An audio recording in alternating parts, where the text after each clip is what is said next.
اکثر ایسا ہوتا ہے نا کہ جب انسان ہر طرف سے ٹوٹ جاتا ہے تبھی شاید اسے خود کو جوڑنے کا اصل موقع ملتا ہے۔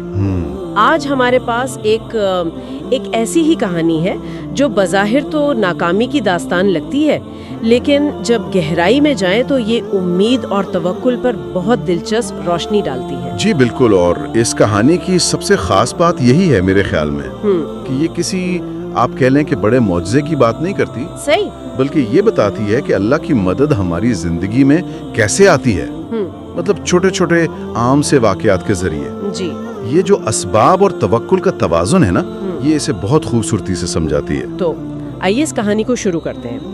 یہ کہانی ہے ایک نوجوان کی، امان کی۔ وہ اللہ پر یقین تو رکھتا تھا، نماز وغیرہ بھی پڑھتا تھا، لیکن زندگی کی جو بھاگ دوڑ ہے نا، جی، خاص طور پر مالی پریشانیاں، انہوں نے اسے بہت تھکا دیا تھا۔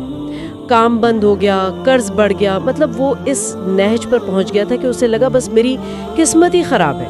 اور یہ ایک بہت ہی آپ کہیں کہ جانی پہچانی کیفیت ہے، ریلیٹیبل ہے نا؟ جی بالکل۔ ہر کوئی محسوس کر سکتا ہے۔ جب مسلسل ناکامی ملتی ہے تو انسان قسمت کو ہی قصوروار ٹھہرانے لگتا ہے۔ صحیح۔ اور یہیں پر اصل امتحان شروع ہوتا ہے ایمان کا، کہ کیا ہمارا یقین صرف اچھے وقتوں کے لیے ہے یا مشکل میں بھی قائم رہتا ہے؟ امان بالکل اسی دو راہے پر تھا۔ اور پھر وہ رات آتی ہے جب وہ مکمل طور پہ ٹوٹ جاتا ہے، اکیلے میں رو پڑتا ہے اور بس اللہ سے کہتا ہے کہ یا اللہ اب کوئی سہارا نہیں، صرف تو ہی ہے۔ جی۔ اور اس کے بعد اس نے کیا کیا؟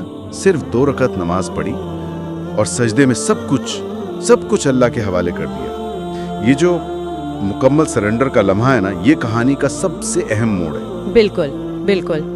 اسے صوفی روایت میں آپ کہہ سکتے ہیں فنا کی ایک ابتدائی حالت، اچھا۔ جہاں انسان اپنی میں کو چھوڑ دیتا ہے، اپنی کوشش، اپنی تدبیر سب چھوڑ کر کہتا ہے کہ بس اب تیرے حوالے ہے۔ اس وقت دعا صرف لفظ نہیں رہتی، وہ ایک کیفیت بن جاتی ہے۔ صحیح۔ اس کا سجدہ وہ ایک اعتراف تھا کہ مجھ سے نہیں ہو رہا، اب تو ہی سنبھال۔ اور یہیں سے مدد کا راستہ کھلتا ہے۔ اگلی صبح ایک عجیب سی تبدیلی آتی ہے، مطلب چہرے پر تھکن تو ہے لیکن اندر ایک سکون ہے۔ اور پھر مسجد کے پاس اسے ایک بزرگ ملتے ہیں، وہ صرف ایک جملہ کہتے ہیں۔ جی، وہ کہتے ہیں بیٹا یاد رکھنا، جب اللہ کسی بندے کو توڑتا ہے نا تب اسے اپنے قریب کرتا ہے۔ واہ! اور یہ بات سیدھی اس کے دل میں اتر جاتی ہے۔ اور یہی تو دلچسپ نکتہ ہے نا، جی، کہ مدد کسی فرشتے یا معجزے کی شکل میں نہیں آئی، نہیں، بالکل نہیں۔ وہ ایک اجنبی کے چند الفاظ کی صورت میں آئی۔ یہ ہے اسباب کا نظام۔ صحیح، ایک وسیلہ بنا۔ جی، اللہ نے تسلی دینے کے لیے ایک وسیلہ بھیجا، اور پھر وہ جو چھوٹا سا کام ملا وہ بھی اسی کا حصہ تھا۔ کوئی سونے کا پہاڑ نہیں دیا، صرف ایک چھوٹا سا موقع۔ اور امان کا رد عمل بھی تو دیکھنے والا تھا۔ جی جی، اس نے اس چھوٹے سے کام کو حقیر نہیں سمجھا، بلکہ اسے اللہ کا پہلا اشارہ سمجھ کر پوری ایمانداری سے کرنا شروع کر دیا۔ وہ روز محنت کرتا اور ہر نماز کے بعد سجدے میں شکر ادا کرتا۔ یہ بات بہت اہم ہے کہ اسے فوری طور پر سب کچھ واپس نہیں ملا۔ بالکل، اور یہی تو اس کہانی کا اصل سبق ہے۔ قرآن کی آیت ہے نا، فَإِنَّ مَعَ الْعُسْرِ يُسْرًا۔ بے شک مشکل کے ساتھ آسانی ہے۔ جی، مشکل کے بعد نہیں کہا گیا، بلکہ مشکل کے ساتھ۔ اچھا، یہ نقطہ بہت گہرا ہے۔ اس کا مطلب ہے کہ آسانی کا عمل مشکل کے اندر ہی شروع ہو جاتا ہے۔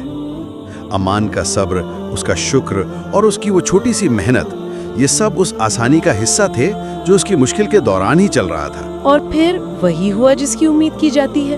مہینوں بعد ایک شخص نے اس کی ایمانداری اور محنت کو دیکھا اور اسے ایک بڑا موقع دے دیا۔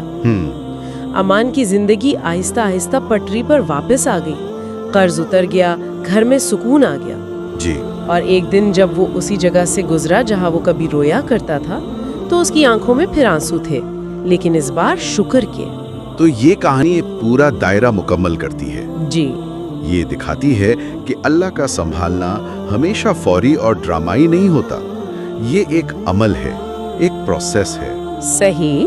وہ آپ کو پہلے روحانی طور پر مضبوط کرتا ہے، پھر چھوٹے چھوٹے اسباب پیدا کرتا ہے، اور پھر آپ کی محنت اور صبر کے ذریعے نتیجہ دیتا ہے۔ تو اس سب کا مطلب یہ ہوا کہ مشکل وقت اصل میں اللہ سے دور جانے کا نہیں بلکہ اس کے سب سے زیادہ قریب آنے کا موقع ہوتا ہے۔ بالکل۔ شاید یہ آزمائشیں ہمیں توڑنے کے لیے نہیں بلکہ ان فالتو چیزوں کو ہٹانے کے لیے آتی ہیں جو ہمارے اور اللہ کے بیچ میں آ گئی ہیں۔ آپ نے بہت خوبصورت بات کی، اور یہ کہانی ایک اہم سوال بھی اٹھاتی ہے۔ وہ کیا؟